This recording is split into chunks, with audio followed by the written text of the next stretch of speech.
Salut à tous, on se retrouve aujourd'hui pour parler du FC Barcelone en ce lundi 13 mars et on commence bien sûr avec le match hier soir et cette magnifique victoire 1-0 du Barça du côté de Bilbao. C'est incroyable le nombre de victoires 1-0 cette saison pour l'équipe Blaugrana. Donc c'est Rafinha comme dimanche dernier contre Valence qui a été l'unique buteur du match. Donc un but juste avant la mi-temps, 45e plus 1 minute de temps additionnel. Et du coup, ça fait les affaires du Barça au classement. 3 points de plus pour les Blaugrana au classement. Un petit coup d'œil au stats du match. Donc ça a été un Barça qui a produit du beau jeu, mais voilà, l'équipe de Bilbao, on sait que c'est toujours spécial de les affronter chez eux. Ils ont poussé en fin de match, mais bon, le Barça, vu que le Barça cette saison, la défense, c'est une défense infranchissable, mais ils ont réussi à conserver ce but d'avance et du coup de gagner le match. Donc le Barça, 63% de possession de balle, 10 tirs, seulement 2 tirs cadrés, mais un but, voilà, efficace, c'est ce qu'on demande. Alors que côté Bilbao, 15 tirs, 5 tirs cadrés, 0 but, 5 arrêts de Ter Stegen qui a fait un match monstrueux hier. On va revenir bien sûr sur le gardien allemand là dans quelques secondes. Mais tout d'abord, le Barça est l'équipe qui a battu le plus Bilbao, le plus de fois dans l'histoire avec 122 victoires contre Bilbao pour le Barça. Incroyable. Donc voilà, le Barça adore, c'est la proie favorite du FC Barcelone à cette équipe basque. Et du coup, ça fait les affaires au classement parce qu'on sait que le Real Madrid s'est imposé contre les voisins de l'Espagnol Barcelone. C'était samedi après-midi, du coup le Barça avait l'obligation de s'imposer et du coup voilà, le Barça reprend son plus 9 de points par rapport au Real Madrid dans ce classement de Liga à quasiment 13 journées de la fin de ce championnat. Regardez la une du journal Mundo Deportivo aujourd'hui, goal de la Liga, peut-être le but de valider ce titre. Bon, il reste encore bien sûr quelques matchs, mais voilà, on sait que c'était un déplacement périlleux du Barça du côté de San Mamés et voilà, il y a la victoire au bout, donc que retenir sur ça. On peut voir cette magnifique image de Rafinha qui célèbre son but devant les supporters, qui font pas mal d'honneur aux joueurs brésiliens et aussi Mucho leader, en gros voilà, leader de ce championnat espagnol avec Rafinha aussi qui fait la une de ce journal sport. Xavi, bien sûr, Xavi on peut le voir souriant, Xavi heureux après cette victoire. Ce sont 3 points précieux, nous avons bien joué pendant 70 minutes de jeu puis nous avons souffert, c'est normal à San Mamés, nous avons une semaine pour préparer le Classico dimanche prochain. Nous méritons notre victoire en étant solide en défense et en progressant devant. On va revenir aussi sur d'autres déclarations de Xavi. Donc, qu'est-ce qu'il a pu dire? Je respecte les fans de San Mamés, ils m'ont toujours très bien traité, l'hostilité me surprend et m'attriste. Il a également dit, je suis fier de la façon dont cette équipe est en compétition. Aujourd'hui, 10 joueurs sont revenus d'un corner en 3 secondes. Cela s'incarne dans des joueurs comme Gavi. Je suis excité car c'est très difficile d'y parvenir. Voilà, sur un corner, voilà, des fois il y a des contre-attaques, tout ça. Et vraiment toute l'équipe du Barça, 10 joueurs ont fait le maximum d'efforts pour revenir après défendre sur une contre-attaque de Bilbao. Puis il a apprécié énormément ça. Xavi, c'est vrai qu'il y a beaucoup de courage, beaucoup d'envie de la part bien sûr de ces joueurs cette saison. Et bien sûr, ça se ressent sur les matchs et ça se ressent sur les performances parce que pour l'instant il y a beaucoup, même énormément de victoires en Liga. Le 11 du Barça hier soir à Bilbao, voilà le 11 qu'il a mis directement titulaire. À noter Lewandowski a fait son retour, Lewandowski qui n'a pas marqué hier. Bon, voilà, il y a la victoire, on va surtout retenir ça. Rafinha, Ferran Torres a commencé titulaire, donc bien sûr derrière Balde, Christensen, Koundé, Sergi Roberto. Araujo n'était pas là et même en n'étant pas là, voilà, le Barça a quand même gagné le match en plus en clean sheet et Ter Stegen bien sûr au but. Et on va parler voilà de Ter Stegen, c'est bien évidemment lui qui a été élu homme du match. Ça aurait pu être Rafinha avec son but, mais voilà, Ter Stegen, heureusement qu'il était là, sinon il y aurait eu match nul, peut-être pire, même défaite du FC Barcelone. Donc Ter Stegen amplement mérité et le Barça peut remercier cet homme ce soir, le gardien allemand. Et les stats sont quand même là, les stats sont quand même surtout incroyables. Donc Ter Stegen cette saison en Liga, c'est 25 matchs et c'est 19 clean sheets. Rendez-vous compte, il y a seulement dans 6 matchs de Liga où il a encaissé un but, peut-être plus. Et voilà, sinon le reste des matchs, donc 19 autres matchs où il a encaissé aucun but. C'est incroyable pour un gardien, voilà, quand tu réalises des performances comme ça. Là, c'est le Ter Stegen Prime qu'on est en train de vivre actuellement du côté du Barça. Et bien sûr, avec des chiffres comme ça de 25 matchs, 19 clean sheets, le Barça est la première équipe de l'histoire de la Liga. C'est historique, jamais c'est arrivé dans le passé de conserver 19 clean sheets lors de ses 25 premiers matchs de championnat. Bien sûr, ça c'est un record encore que le Barça a établi. Et si on compare avec les autres grandes équipes des top 5 européens, ceux qui ont fait le plus de clean sheets, donc il y a la Juventus et la Lazio qui ont réalisé 15 cette saison et le Barça 19, donc 4 de plus, ce qui est énorme, 4 de plus. Donc voilà, seulement 8 buts encaissés en 25 matchs pour le FC Barcelone. Et si on compare aussi avec les clean sheets des deux autres grands gardiens, parce qu'on parle beaucoup de Ter Stegen, il y a aussi Courtois, il y a Oblak, gardien de l'Atlético et du Real Madrid. Donc les deux réunis, ça fait 14 clean sheets par rapport aux deux gardiens de Madrid, on va dire, alors que Ter Stegen lui 19. Là aussi, la stat est complètement folle. Ter Stegen en fin de match, bien sûr, il a eu un petit mot, il a dit: je pense que notre nombre de draps propres, en gros de clean sheet, est le produit de notre travail récent en tant que groupe. Il a également dit, c'est un terrain très compliqué et nous sommes très heureux de gagner car cela nous donne beaucoup tout simplement. Aujourd'hui, nous avons tous défendu, même sur la ligne de but. Il faut gagner des matchs comme celui-ci. C'est qu'il fallait gagner ce match, surtout ne pas le perdre. Et encore mieux, le Barça l'a gagné. Donc, regardez, toujours avec Ter Stegen et aussi avec Jules Koundé. Puis il a dit juste avant, même sur la ligne, voilà, on arrivait à défendre parce que regardez, Koundé, les gars, en fin de match, regardez, c'était à 94e minute, il restait une poignée de secondes. Là, c'est Koundé qui sort le ballon sur sa ligne. C'était une fin de match complètement folle où le Barça a souffert en fin de match, mais le Barça n'a pas craqué. Ce joueur aussi, Christensen, voilà, qu'on parle peu, mais vraiment un joueur très bon. Voilà, il faut le dire, donc n'oubliez pas, il a coûté 0 €. Il y a encore un grand match de la part du défenseur danois. Lui aussi sur son couloir gauche de la défense, qu'est-ce qu'il a été bon, Baldé. Donc c'était un des matchs les plus compliqués de la saison en championnat. Nous sommes contents de la victoire, il y avait une grande ambiance. J'essaie de tout donner au quotidien, j'espère jouer mon premier Classico Spotify Camp Nou dimanche prochain, lors du prochain match qu'on parlera bien sûr tout au long de la semaine, ce Barça-Real Madrid qui aura lieu dimanche prochain. Donc voilà ce qu'a dit Baldé. Et Xavi, les gars, sur Baldé, il a dit: le potentiel d'Alejandro Baldé est immense pour construire une longue carrière ici au Barça. C'est la plus grande surprise et révélation de cette saison, Baldé. Donc il est à un très haut niveau et il mûrit encore plus. C'est qu'avant, pendant quasiment plus de 10 ans, c'était Jordi Alba. Et voilà, on voulait savoir qui allait remplacer Jordi Alba, qui allait être son successeur. Bon voilà, Baldé, les gars, rentre parfaitement dans les cordes pour être le futur peut-être défenseur gauche du Barça pendant les 10 prochaines années. C'est ce qu'on espère pour lui. On va parler aussi de ce joueur qui pourrait être bien sûr le futur milieu du Barça pour les 10 voire 15 prochaines années. C'est Gavi, les gars. Et Gavi, incroyable. Bon, je pense que vous l'avez tous vu. Force à la tête de Gavi. En gros, Gavi tacle de la tête. Les gars, il tacle plus avec ses pieds, il tacle avec la tête. C'est complètement fou, Gavi. Il n'a pas peur de la blessure. Donc voilà, Gavi, bien sûr, donne tout sur le terrain. Ça, on le sait tous, bien évidemment, depuis longtemps.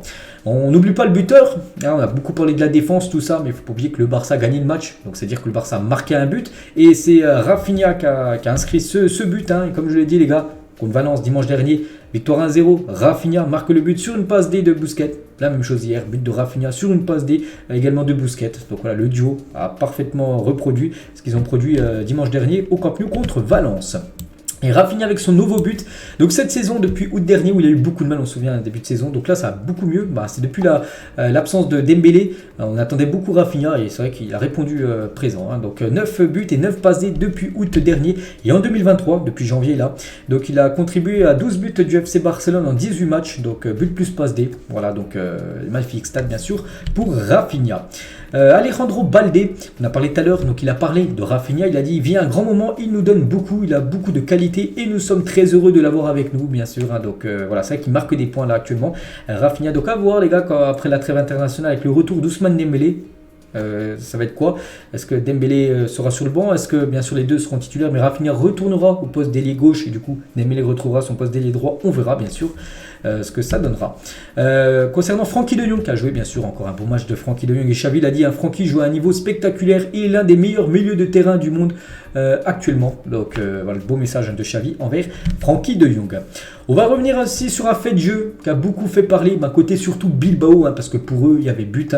Donc la main de Munian sur l'action du but, donc c'est Inaki Williams qui a marqué un but contre le Barça, mais son but pour lui a été refusé après assistance de la VAR en gros, parce que Munian, on peut voir qu'il touche le ballon de la main au départ, on va dire, de l'action, et du coup le but a été refusé.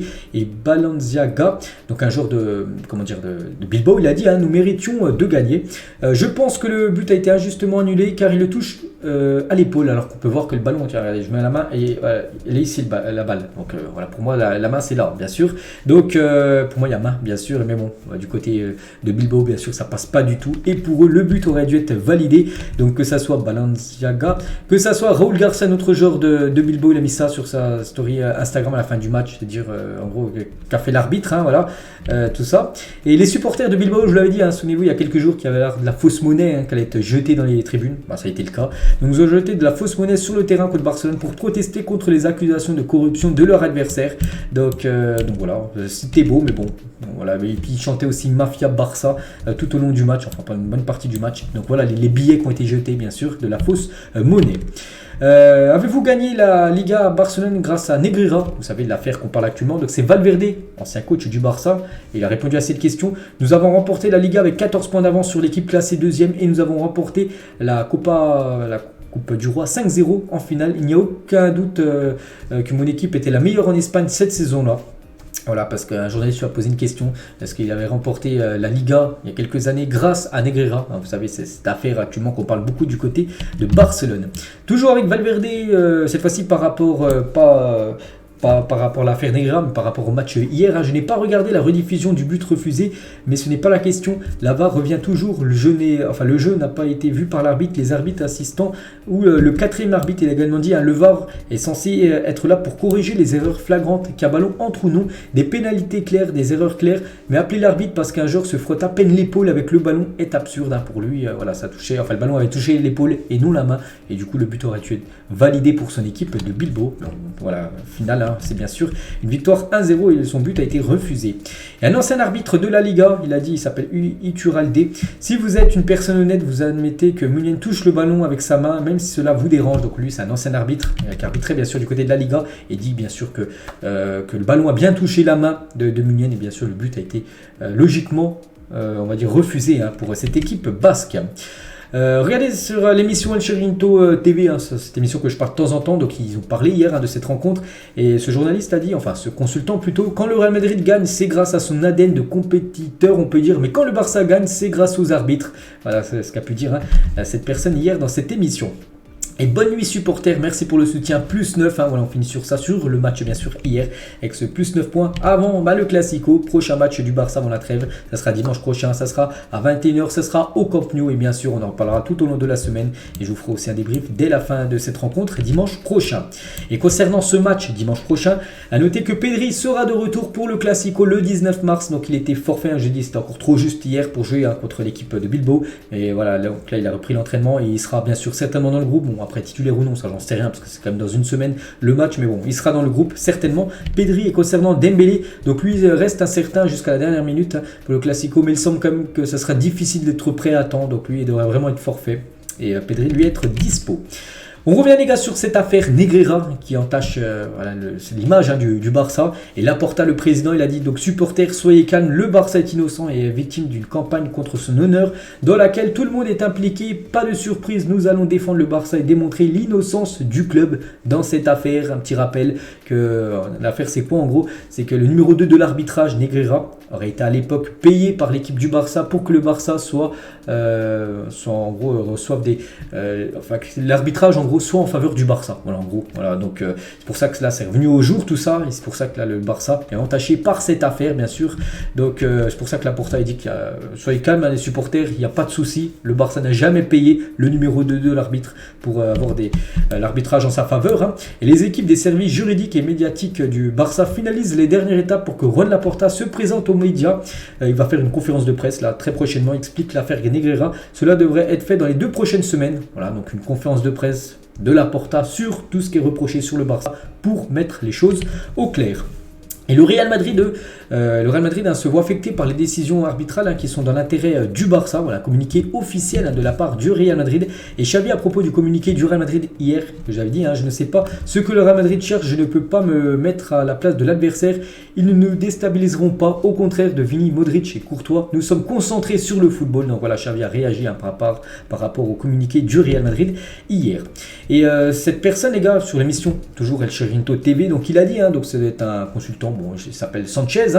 Si le cas de Negreira est confirmé et que le Barça est condamné, j'exigerai que tous les titres soient retirés au Barça, les titres des saisons d'avant en Espagne, donc la Coupe du Roi, les Ligas remportées. En gros, lui aimerait que tous ces titres soient retirés du palmarès du Barça. Bon là, c'est une hypothèse bien sûr, mais attention, on verra bien sûr. C'est pour ça qu'on suit de très très près comme cette affaire qui entache actuellement les couleurs blaugrana.